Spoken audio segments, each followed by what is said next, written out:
আজকে বাংলাদেশে সবচাইতে বড় একটি বিষয় ফেসবুক, ইউটিউব, সোশ্যাল মিডিয়াতে ভাইরাল হয়েছে। গতকালকে এসএসসি পরীক্ষার রেজাল্ট হওয়ার পর একজন বাবা তার মেয়েকে, এই যে একটা মেয়ে 13 থেকে 14 বছর 15 বছর পর্যন্ত লেখাপড়া করে, লেখাপড়া করার পরে এই মেয়েটা যখন পরীক্ষা দিল, আপনারা হয়তোবা জানেন না, এই পরীক্ষার্থী মেয়ে রেজাল্ট আসার পর তার বাবা আনন্দ উদ্বেলিত হয়ে, খুশি হয়ে মেয়েটাকে জড়িয়ে ধরেছে। এই মেয়েকে জড়িয়ে ধরার বিষয়ে সোশ্যাল মিডিয়াতে সারা বাংলাদেশে ভাইরাল কি হয়েছে, বাবা হয়ে মেয়েকে জড়িয়ে ধরছে। শুধু জড়িয়েই ধরে নাই, তার কপালে চুমু দিয়েছে, তার গালে চুমু দিয়েছে, তার ঠোঁটে চুমু দিয়েছে, তাকে জড়িয়ে ধরেছে। সম্মানিত ভাইয়েরা আমার, বাবা তার মেয়েকে জড়িয়ে ধরেছে, তো কি হয়েছে? তিনি তো মাহরাম। যারা মাহরাম তারা তো অবশ্যই তাদের সামনে পর্দা করা ইসলাম শরীয়ত তো ফরজ করেন নাই। যদি গায়রে মাহরাম হতো তাহলে তার সামনে পর্দা করা লাগতো, কিন্তু বাবা হিসেবে বাবা জড়িয়ে ধরেছে। একটা মেয়ে 13 থেকে 14 বছর পর্যন্ত লেখাপড়া করলো, এরপরে পরীক্ষার জন্য প্রস্তুতি নিল। মা বাবা যে কি পরিমাণ কষ্ট করতে হয় একটা মেয়ের জন্য, এটা হয়তো আপনারা যারা আজকে সমালোচনা করতেছেন তারা জানেন না। তার বাবা মা এত কষ্ট করেছেন, এত পরিশ্রম করেছেন, করে এই মেয়েটাকে পরীক্ষা পর্যন্ত পৌঁছাইছেন। পরীক্ষার হলে গিয়ে পরীক্ষা দিয়েছে, সেখান থেকে একটা ভালো রেজাল্ট নিয়ে মা বাবার সামনে দাঁড়িয়েছে। বাবা তার মেয়েকে জড়িয়ে ধরেছে, বাবা তার মেয়েকে আদর করেছে, স্নেহ করেছে, মায়া মমতা দিয়ে। একজন বাবা তার মেয়েকে জড়িয়ে ধরতেই পারে, এটা অস্বাভাবিক কিছু না। আপনারা বিয়ে শাদী করেন নাই, বিবাহ শাদীতে দেখেন নাই, যখন মেয়েটাকে বিদায় দিচ্ছে তখন তো বাবা বুকের সাথে মেয়েকে জড়িয়ে নেয়, বাবাও ছাড়ে না, মেয়েও ছাড়ে না। তখন কি সমালোচনা করেন? তখন তো আপনারা সবাই কাঁদেন, আনন্দের দিনেও কান্না আসে। কিন্তু গতকালকে পরীক্ষার্থী পরীক্ষার রেজাল্ট পাওয়ার পরে মেয়েটা যখন আনন্দ উদ্বেলিত হয়ে বাবাকে জানিয়েছে, বাবা তার মেয়েকে জড়িয়ে ধরে আদর স্নেহ করেছে। সম্মানিত ভাইয়েরা আমার, এতে কোনো অপরাধ আছে কিনা, এটা কোনো দোষের কিছু হবে কিনা আদৌ, এ বিষয়ে আমরা ইসলামের কোরআন এবং হাদিসের রেফারেন্সে আলোচনা করব। আসুন আল্লাহ সুবহানাহু ওয়া তাআলা কি বলেন। আল্লাহ রাব্বুল আলামিন বলেন, ওয়ালা ইবদিনা জিনাতাহুন্না, তারা যেন তাদের সৌন্দর্য প্রকাশ না করে। কারা সৌন্দর্য প্রকাশ করবে না? নারীদেরকে বলা হয়েছে, ওয়াকরনা ফি বুয়ুতিকুন্না ওয়ালা তাবাররাজনা তাবাররুজাল জাহিলিয়াতিল উলা। নারী সমাজকে আল্লাহ পাক ঢালাও ভাবে বলেছো, নারী সমাজ তোমরা তোমাদের চেহারা, তোমাদের আব্রু আর তোমাদের সৌন্দর্য তোমরা জাহিলিয়াতের যুগের মেয়েদের মতো করে ঢালাও ভাবে তোমরা প্রকাশ করিও না। আমার ভাইয়েরা, আর এ জায়গায় আল্লাহ বললেন সূরা নূরের ভিতরে, তারা যেন তাদের সৌন্দর্য প্রকাশ না করে। ওয়ালা ইবদিনা জিনাতাহুন্না, প্রকাশ করা সম্পূর্ণ হারাম। কিন্তু আল্লাহ সুবহানাহু ওয়া তাআলা বলেন, ইল্লা লিবুলাতিহিন্না আও আবাইহিন্না, দুইটা মানুষের কাছে সৌন্দর্য প্রকাশ করলে অন্যায় কিছু নাই। সম্মানিত ভাইয়েরা আমার, যাদের সাথে বিবাহ হারাম তাদের সামনে সৌন্দর্য প্রকাশ করলে গুনার কিছু নেই। আপনার বাবা, আপনার ভাই, এরপরে আপনার স্বামী, আপনার বাবা, আপনার ভাই সহ যাদের সাথে বিবাহ হারাম তাদের সামনে আপনি সৌন্দর্য প্রকাশ করলেও আপনার কোনো অন্যায় নাই, অপরাধ নাই। আল্লাহ পাক বলেন, আও আবাইহিন্না লিবুলাতিহিন্না, কিন্তু তবে তাদের স্বামী আর পিতার সামনে যদি তারা তাদের সৌন্দর্য প্রকাশ করে তাহলে এখানে অন্যায়ের কিছু নাই। অতএব গতকালকে যা ঘটেছে এটা কোনো অন্যায়ের কোনো ঘটনায় ঘটে নাই। আপনারা যারা সোশ্যাল মিডিয়াতে সমালোচনা করতেছেন, অনুরোধ করব থেমে যান, অনুরোধ করব একটু স্তব্ধ হন, একটু সাইলেন্ট হয়ে যান। এখানে অন্যায়ের কিছুই করে নাই। বাবা হিসাবে মেয়েকে জড়িয়ে ধরা, মেয়েকে চুমু দেওয়া, আদর করাতে কোনো অন্যায় হয় নাই। তবে হ্যাঁ, অন্যায় হয়েছে কোন জায়গায়? আপনি আপনার মেয়েকে আদর করবেন, এই আদর করতে গিয়ে আপনার যৌন যদি কোনো মন মানসিকতা অশ্লীল বেহায়াপনার দিকে চলে যায়, তাহলে ইসলাম শরীয়ত আপনাকে নিষেধ করেছে। নবী করিম সাল্লাল্লাহু আলাইহি ওয়াসাল্লাম হাদিস থেকে শুনে যান, আল্লাহ রাসূল একদিন বাহিরে বের হয়েছেন, এমন সময় একজন নারী চোখের সামনে পড়েছে। নবীজি ব্যাগ করে সফরটা ত্যাগ করে রুমের ভিতরে গেলেন।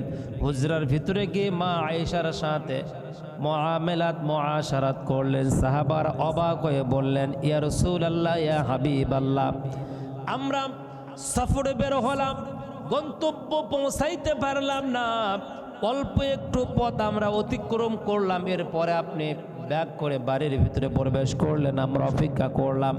আমরা জানতে চাই আপনি রুমের ভিতরে কি ছেড়ে আসছিলেন, কি কারণে আপনি ঢুকলেন? হুজুর সাহাবাদের উদ্দেশ্যে বললেন, শয়তান নারীদেরকে দিয়ে মানুষকে ধোঁকা দেয়। শয়তানের ধোঁকা হলো দুইটা, মানুষকে, মুসলমানদের ইমানকে নষ্ট করবে শয়তান দুইটা রশি দিয়া, দুইটা প্রোডাক্ট দিয়া, দুইটা জিনিস দেয়া। এক নাম্বার হলো নারী, দুই নাম্বার হলো মিথ্যা। যারা মিথ্যা থেকে বাঁচলো, নারীদের প্রবঞ্চনা থেকে বাঁচলো, কেবলমাত্র তারা সফল হয়ে গেল। আমার ভাইয়েরা, এই বাবা যদি যৌন তার মনের ভিতরে কোনো আশা আকাঙ্ক্ষা যদি নাউজুবিল্লাহ এমন থাকে, তাহলে সম্পূর্ণ হারাম, এমন কাজ করা যাবে না। আর যদি সন্তানকে আদর স্নেহ ভালোবাসার দৃষ্টিতে ধরে, তাহলে মাহারাম হিসাবে এখানে অন্যায়ের কিছু বাবা করে নাই। অতএব এটা নিয়ে সমালোচনা করা যাবে না। হ্যাঁ, আপনি অপরাধ করেছেন একটা জায়গায়, সেটা হলো এই, আপনার সন্তান পরীক্ষায় পাশ করলো, ভালো রেজাল্ট করলো, আপনি আপনার সন্তানকে প্রকাশ্যে ফেসবুকে অথবা ক্যামেরা করে ভিডিও, এখন যা হয় শুধু ভিডিও ছাড়া হয় না, শুধুমাত্র ওয়াশরুম ব্যতীত সব ভিডিওতে ছাড়া হয়। ওয়াশরুমের ভিডিও আবার কবে যেন মানুষ বের করবে?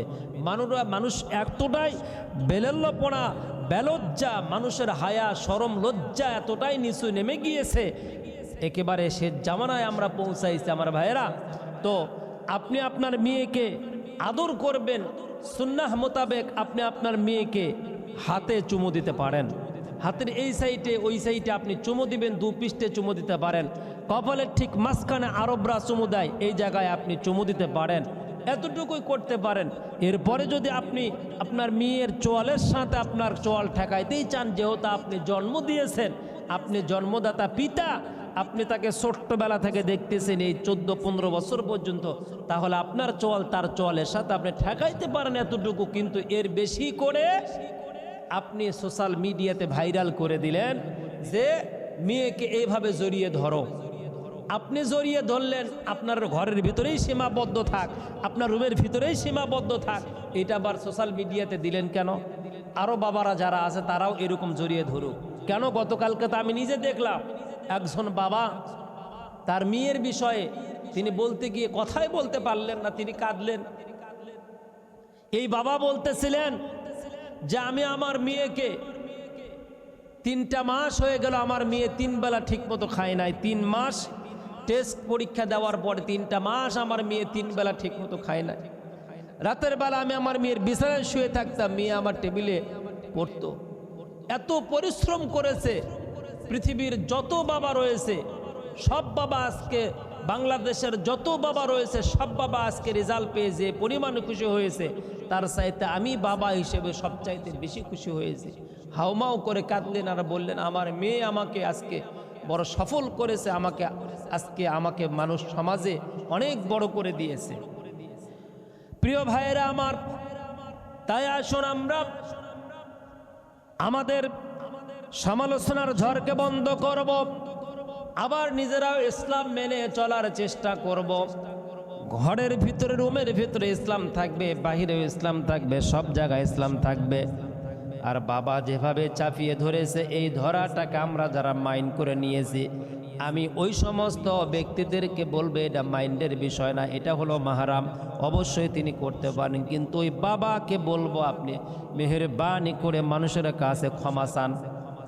এই জন্যই ক্ষমা চান, বলেন ভাই এটা আমার সোশ্যাল মিডিয়াতে দেওয়া ঠিক হয় নাই, আমি অধিক পরিমাণে আমার কলিজার টুকরা আমার স্নেহের মেয়েটাকে বেশি ভালোবাসি, যার কারণে এই কাজটা আমি করেছি। অতএব আপনারা এটা নিয়ে আর সমালোচনা করবেন না। যদি আপনি না বলেন, না করেন, তাহলে ভবিষ্যতে আপনার মেয়েটাকে নিয়ে মানুষ আরও সমালোচনার ঝড় তুলবে। কারণ সারা বাংলাদেশ সহ বহির্বিশ্বে অনেক জায়গায় নিজের পিতার কাছে মেয়েও ধর্ষিতা হচ্ছে, যা আদালতে বিচার নিউজের মাধ্যমে আমরা জানতে পারতেছি। আল্লাহ তাআলা যেন আমাদের প্রত্যেকের মেয়েকে হেফাজত করে, প্রত্যেক বাবাকে সহনশীল হওয়া, অধিক মাত্রায় আবেগী না হওয়ার তৌফিক দান করে দেখ। যারা পাশ করেছেন তাদেরকে আল্লাহ তাআলা সঠিক জায়গায় পৌঁছান তৌফিক দান করে দেখ, বেশি বেশি শুকরিয়া আদায় করা তৌফিক দেখ। আর যারা ফেল করেছেন, আত্মহত্যা নয়, অন্য কোনো সিদ্ধান্ত নয়, যারা পরাজয় বরণ করেছেন তারা নতুনভাবে সিদ্ধান্ত নেন। সামনে পরীক্ষা যেন আপনাদের ভালো হয়। আমি আশা করব সামনে পরীক্ষা আপনাদের ভালো হবে, ভালোভাবে পড়াশোনা করুন। আল্লাহ তাআলা উভয়কে কবুল আর মঞ্জুর করুন। উচ্চ আওয়াজে বলুন আল্লাহুম্মা আমিন।